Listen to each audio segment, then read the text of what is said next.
So while there are important conversations and debates underway at the moment around social grants, there's some new evidence that the Care Dependency Grant, which helps the families of children growing up with disabilities, is not able to properly help those families. That grant's supposed to play a major role. You can imagine how difficult it can be to care for a child who's growing up with a disability. Dr. Zara Trafford is at the Institute for Life Course Health Research in the Department of Global Health at the University of Stellenbosch. She conducted this research.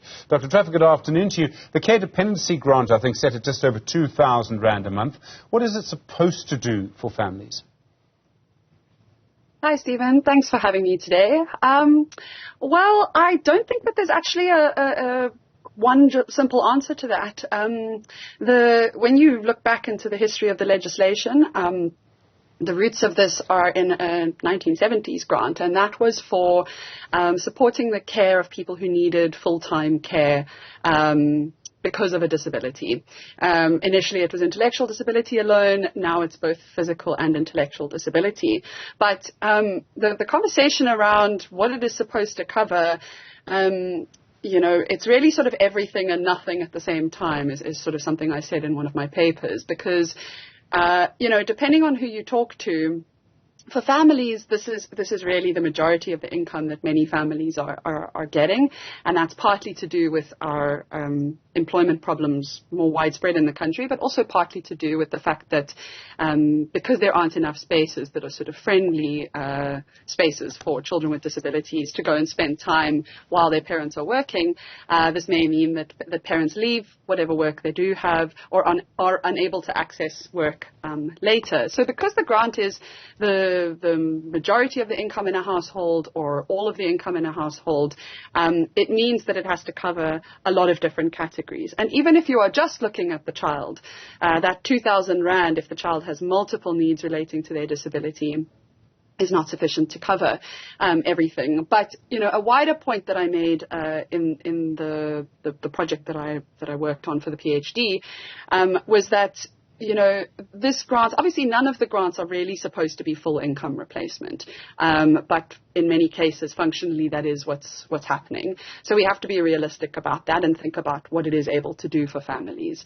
I think that what would really enhance the impact of this grant, and I have to just say for the record that the families I did speak to who had access to the grant were incredibly grateful for the support that it provided.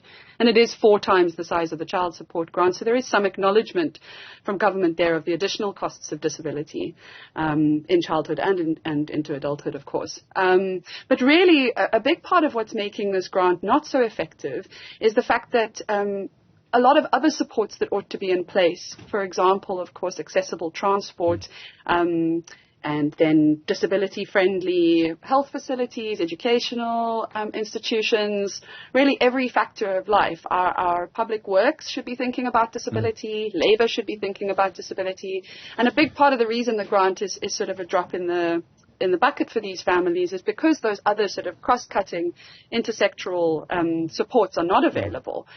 So the grant's really being kind of eaten up by any number of costs in the household. And I mean, are all of the families who qualify for these grants actually getting them? I mean, is there a bit of gatekeeping here? And I know for SASSA it's very difficult to manage. This is a huge system. You've got to watch out for fraud. But the families that qualify, are they all getting them? Yeah, look, I would say no. I think that it's very difficult to say that decisively because the thresholds around inclusion and exclusion from this grant are not properly understood or consistently understood, maybe is a better way of putting it. So that means depending on who you encounter or where you are in the country or which local office, things may be a little more relaxed or a little stricter. And obviously that's a problem for kind of equitable access across the country. But, when you look at the statistics here, we don't have good, reliable statistics on childhood disability in the country, on prevalence, rather, of childhood disability.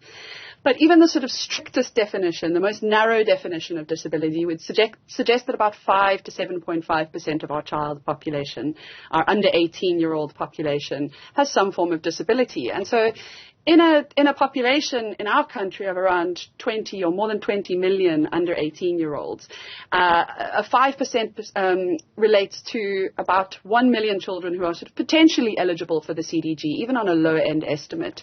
But in December last year, the CDG had only 161,826 beneficiaries, to be correct about it, which comes to about 16% of the 1 million potentially eligible children. That's sort of back of the envelope calculations, but it gives a sense really of the sort of scale of exclusion from this grant, which really should be more widely available to families who need it. Dr. Zara Trafford, thank you, at the Institute for Life Course Health Research and the Department of Global Health at the University of Stellenbosch.